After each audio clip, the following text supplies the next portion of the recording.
भगवान रामांचं आता जर आपण हे जर गणित घेतलं, म्हणजे 30 वर्ष त्यांनी केलं, तर जेव्हा त्यांनी म्हणजे भगवान रामांनी रावणाला मारलं, त्यावेळी ते 31 वर्षाचे होते, 30-31 वर्षाचे.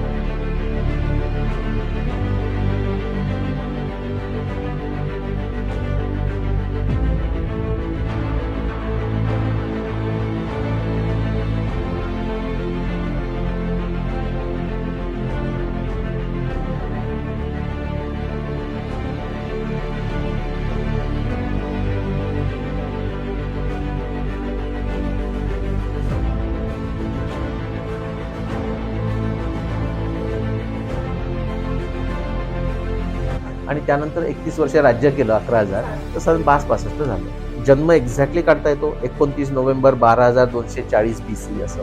पण नक्की त्यांनी म्हणजे निर्माण केलं हे सांगता येईल.